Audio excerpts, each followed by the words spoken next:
say, hey, the third episode of me talking to myself. This is fun too, life. Interesting part of life. Being a mad person talking to himself.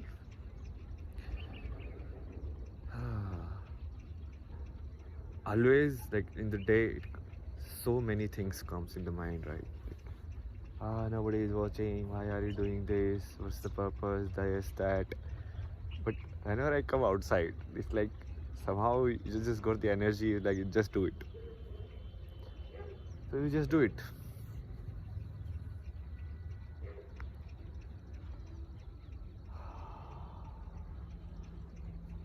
Let's talk further on the topic of observation that we touched last episode.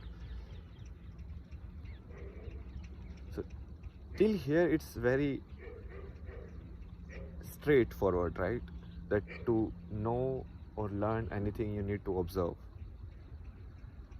If you don't observe how a tree grows, you cannot learn, right? Or if you don't observe anything in life, how a sun sets and rises, clouds happen there. So similarly, the question comes like, can we observe, can we do the same inside ourselves? Or can we, I don't want to use like the philosophical words, like, but in the basic sense is, can we observe the observer in a way? But that will be like a weird paradox again, and people will be like, yeah, it's philosophy and all of that. So let's skip that. But can we do the same thing inside ourselves? It's like a mosquito is biting you, and can we observe the sensation inside? Or let's say you are having a lot of fear. Can you just observe the fear? Like, what is it? And what is it doing inside you? How do you feel when you are in fear? See, all of everything that we as a human being are capable, whether we put it like positive or negative, it's just a possibility. Fear is a possibility of how your system or thought can be. Similarly, like delight is a possibility, or how your system or mindset or like thought pattern can be.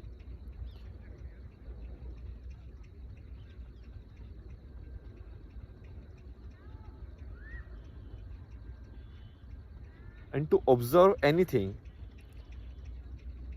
the observer has to be still, basically. Because let's say if I am moving and the other person is also moving, I don't know which is the correct speed of that person, because I am also moving. So only if I sit still, then I can say, okay, this is the speed of that person moving.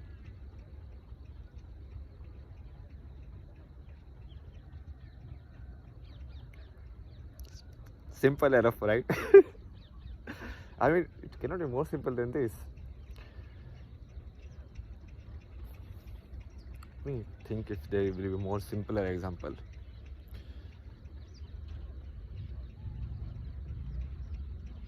Like even in a, let's say, external world also. So if to observe, you need to sit still in a corner and then observe, right? You need to fix your position in a way. Even if you want to observe the path of the sun, so unless your tripod or camera is fixed in one place, if the camera is moving, then that won't be the like real path. It's just like you are also changing the position.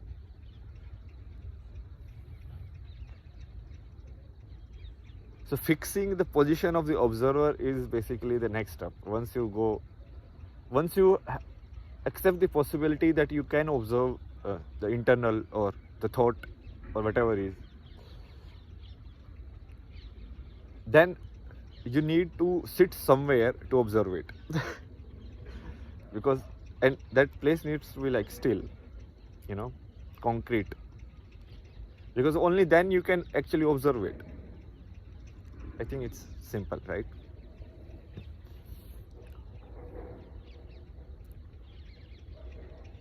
And then it goes further, but I think till here that's like the next step of observation. If you keep observing,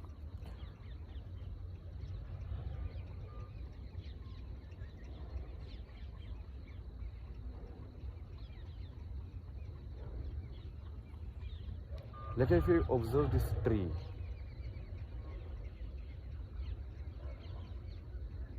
Whether the tree is moved by the wind, or my eyes are moved by the wind, or I am moved by the wind, I cannot know unless I study myself with respect to the wind, and then I say it.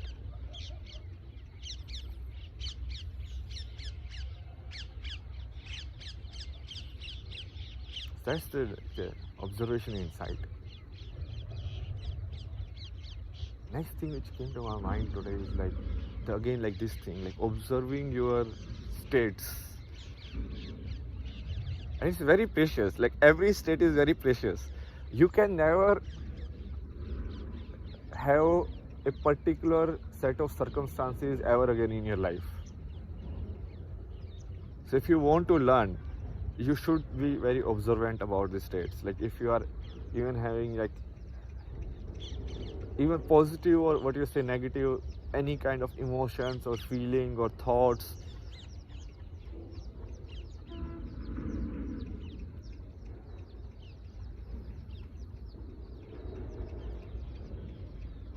how does like fear feel like? How does love feel like?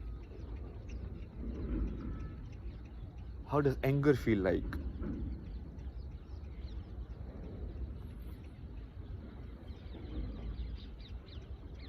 How does like dreaming feel like?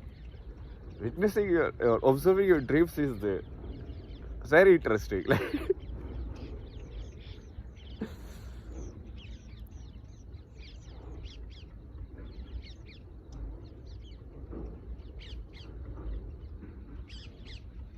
when you're dreaming, or when you're like conscious dreaming, or people say like lucid dreaming.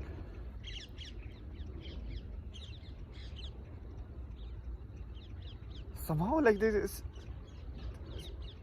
it's like a theater inside you with all the sound and the picture, and it keeps going, and you are just like having popcorn and watching it. You're like, yes. Generally, even in the external storytelling, stories impact you because somewhere your thought is attaching somewhere. Your thought is attaching either to the hero's fight for the righteousness, or it is attaching to anything for that matter, some character or some trait or some thought it will attach to, and from that perspective, that's why it has the ability to make you feel also. But that is still more indirect. So in dreams it happens more direct. Basically you are actually watching your own projection of yourself doing things.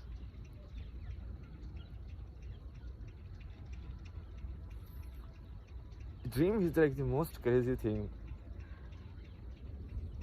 in your consciousness. Like people should pay more attention. Like what is this stuff? Like such a huge puzzle, like what is dreaming? I mean, a lot of people explain it different ways, like it is just your thoughts recycling in the day, it's just putting in order, or the unfulfilled desires. But the point is like, how does you witness yourself doing that? It happens in thought also, like when you are thinking and you are using your imagination, okay, I will be doing this and then this will happen. Then also basically you are kind of doing the same thing. You are projecting the story outside and seeing what can happen and what cannot happen, and analyzing it. But in dreams, most of the time there is no separation also.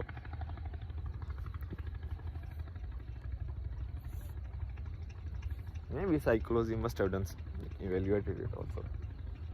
But I think the real answer anyone can have is just by observing,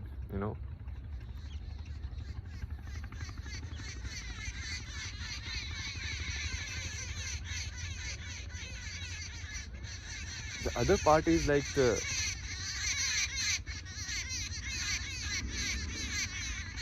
unique nature of existence. And even in humans,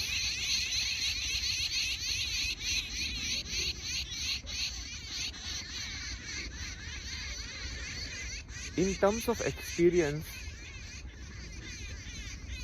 the only way I can know is myself. I can try to understand other people intellectually by sensing the energy or in whatever level, but no one can really be the other person.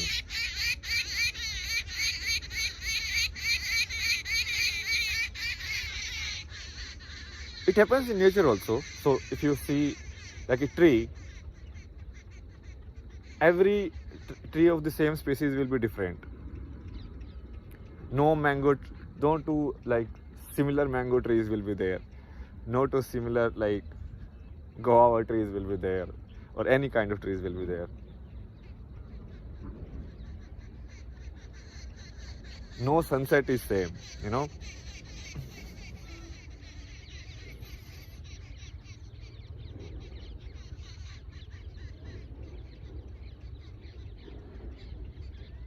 And this came to my mind because of this basic question, like why do some people question all of this? Why do some people don't question all of this? That's actually the most interesting part to me. Like, why do some people, like the story of like the Buddha, like he sees a dead person, he's like, what is death?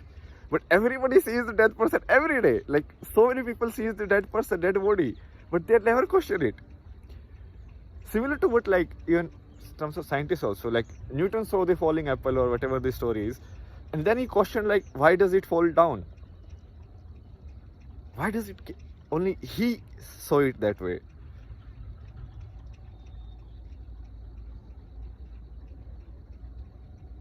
Some way of uniqueness are more accepted in the society, like the Newton's way. Nobody questions, are you stupid? It has always fall down only. Why are you saying why it fall down? But if people actually question about life, or question the state of your own existence, it's not like the most conforming place in the society, at least nowadays. It's like, you are going crazy, why are you doing all this, earn money, do all of this, This whole philosophy, it's all bullshit. I mean, even gravitation can be all bullshit. It's just a theory. Why does apple fall down? So Newton came up with a theory that there must be some force attracting it. But what if there is some force repelling it? There can be so many different ways to explain the same thing.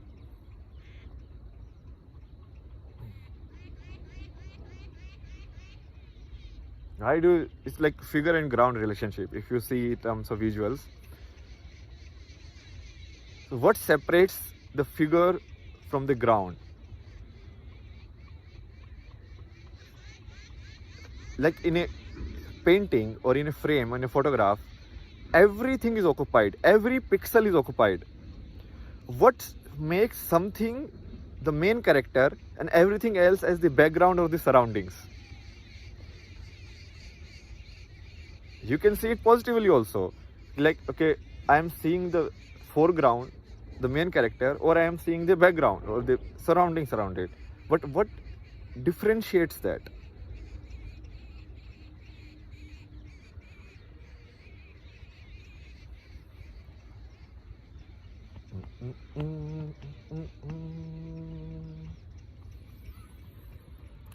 I always try to not go too intellectual,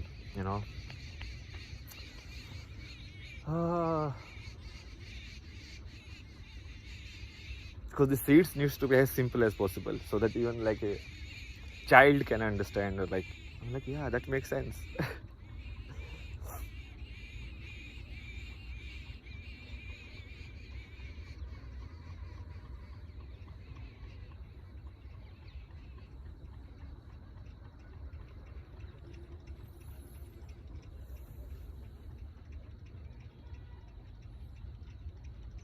Only in humans, generally, uniqueness is seen as a negative thing. But they don't actually always see it as a negative thing. They only see it as a negative thing till the time. Yeah, actually, uniqueness is always seen as a negative. Once you accept the uniqueness and it is more conforming to the society, then it is fine. So if everybody believes Earth is flat and someone comes and says no, it is round, then people will be against it. But if everybody believes Earth is round and someone comes and say it is flat, then people will be against being the flat guy. It's just like once the uniqueness becomes like the popular one, then the people shift this side. Like the uniqueness of the Van Gogh was never accepted in his time. And this is thing even people like don't see, like it's right out there. There is no absolute judgment that you are putting it into. And it was not like, that guy was not known or he didn't have resources to put the work in the right people, in front of right people and everything. He was himself like an art collector. So he had all the resources. And people saw it and then they neglected it. But once there was a story associated with it, there was something, and once basically the uniqueness dies, because if the person dies, then the uniqueness dies. Then you can interpret according to your own mind and make it your own. Then it is fine.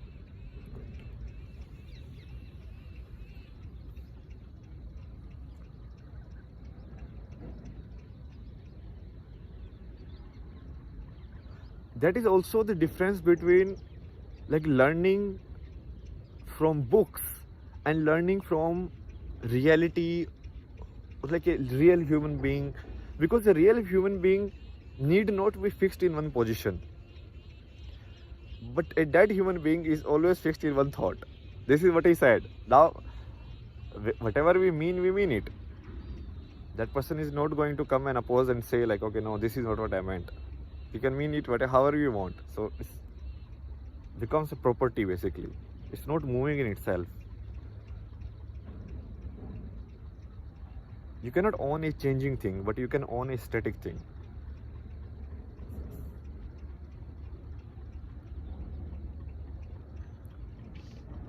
And as a society which is based on largely on the principle of the mind, which is like about ownership, what it can store. What it can store, it feels like it owns it. Whether it is a good memory of a mountain, good memory of a sunset, good experience. That's what people are doing. People are collecting stuff, right? Either they are collecting stuff outside or they are collecting stuff inside as a memories. And this is very clear. Like this is not even like a hidden thing. People like make more memories, make more good memories. So basically they are trying to collect good memories, right?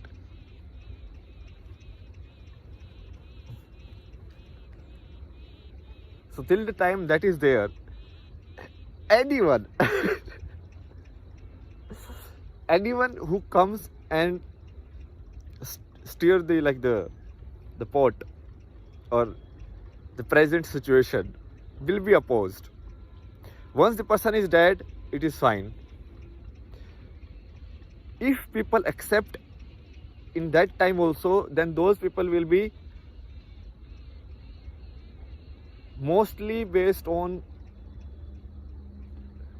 like a follower mentality and not because they really understand.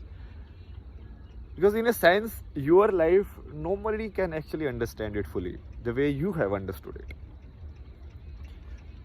Like most of the people watching these videos, if somebody is watching, then they will only see this video. They never seen like what I have gone through the entire thing to arrive here, Although what I am saying is very simple, to arrive at these simple things like takes so long. I mean, it's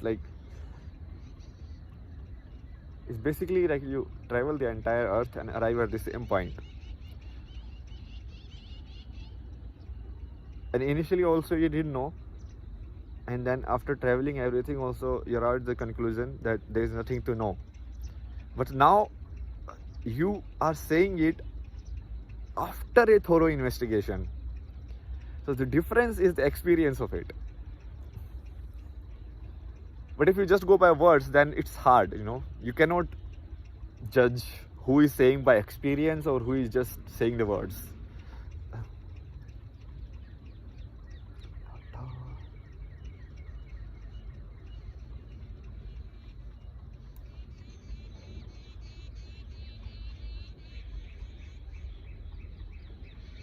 Again, back to the question, like, why are some people like this?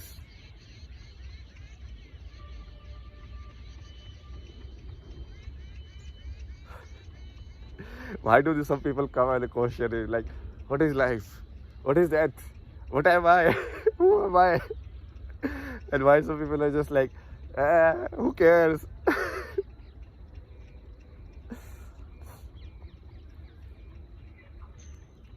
Question is somehow like illogical, because you can never understand someone else. You can only understand you. And if you are the one who is questioning it, then you can never understand how does it feel not to question it.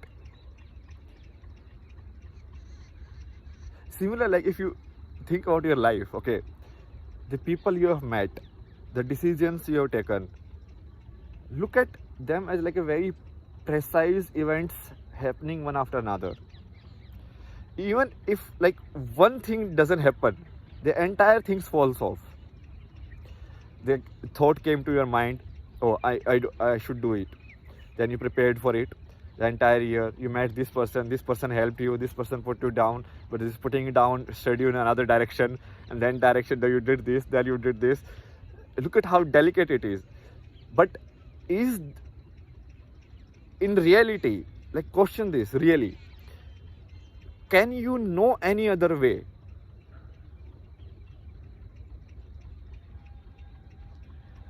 Like this question, like when people say, like, if you get to live this life again, how will you live? You will live the same way. Because in reality, then you won't know this way. That is the only way you will know.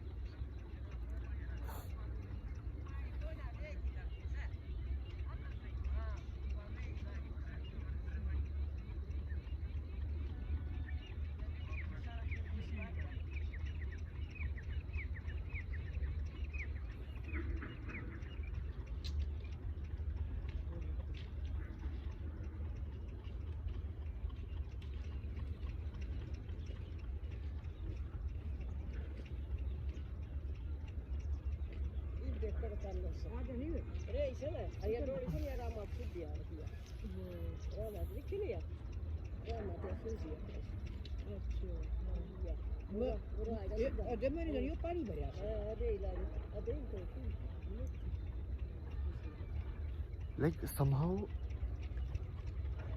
something was taking decisions in you. I mean, if you want to make a story out of it, you can make a story out of it looking back. But everything was like one decision after another. Even if one thing doesn't happen, the next thing doesn't happen. Like, I cannot comment on anyone else, but I can honestly tell you like how I feel about it. So if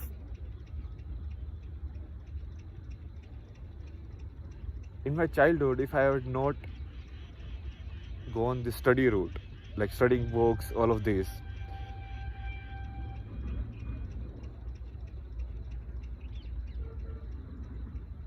there are so many like turning points you can see. Like then maybe I would never even have arrived at a possibility of this existence. Then even after college, like if I would have just stuck to the main like career path and all of that, then like the next step would not happen. So whether it was good or bad, instead of like thinking like a good or bad, if you just see it like a story moving forward, like a river flowing, that's the best way. How the Taoists put it, like it's like a flow. Because it is like a flow actually. Like the river, no? Every water particle that goes into the river, and it goes there, which stone it will strike, and that stone will change its trajectory. Then what will happen to that particle? Then what will happen to this particle? Then maybe some bird will drink it, someone will splash it, it will come on the earth. It's like a journey in itself, and every particle has a like a different journey, and there is no real feasible way for one particle to live the life of another particle. Similarly, there is no feasible way for one human being to live the life of another human being. Now I am comparing, but it actually doesn't happen in comparison, because I don't know the life of another human being.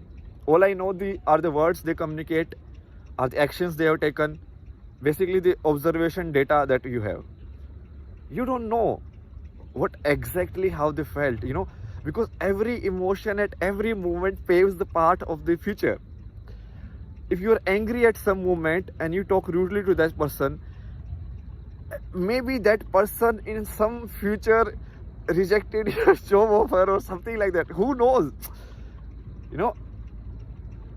If you look at the variables of life, they are so many variables. Like someone is in a bad mood and you gave the interview, and that person, everything was fine, but just because the person was in bad mood, that happened.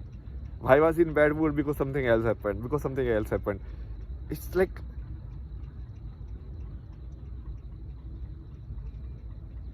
how should I tell?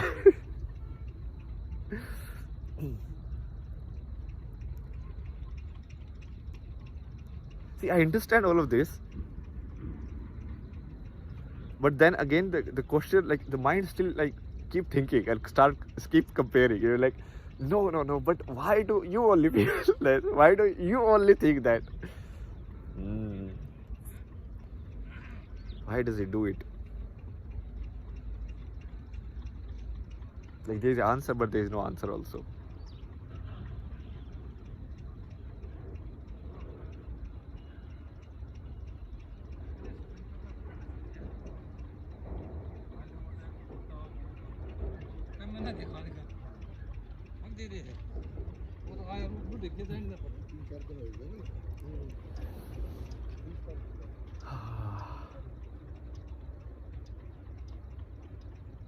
I don't think basically the thinking can give this answer, because it's, in a way, the answer is like it just is. Like there is no why actually, and the why itself is kind of like baseless.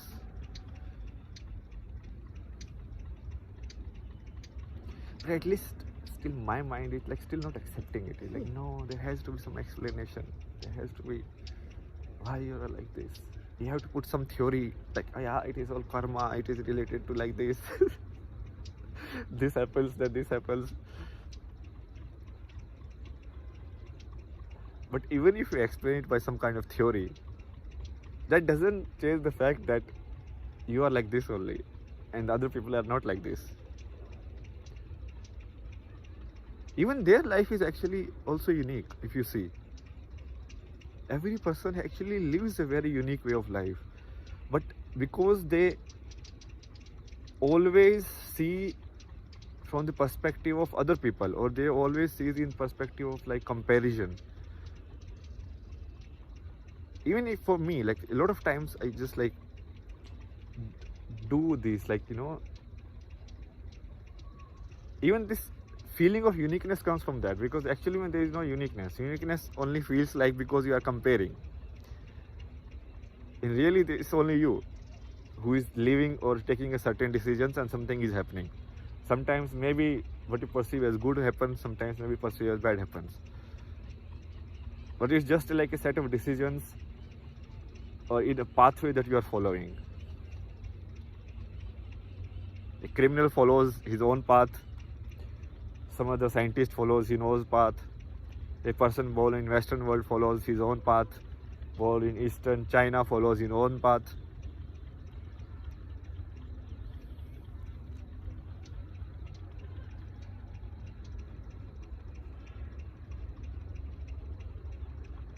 But again, all of this is still happening in the mind by comparing. This is where mind tricks you. It always takes you like evaluating the data. It's like in reality, you are only the real experience you have. Everyone else is kind of like the data projection in your mind. Your life of your friends, life of this life. What you have is the data of like, this is okay, this is event in milestone in their life, this is how much they are earning, this is how happy they are, and this is, so you are relating that, like in comparison to that, where am I, in terms of those data points. But you, in reality, you are actually experience, and they are just a memory.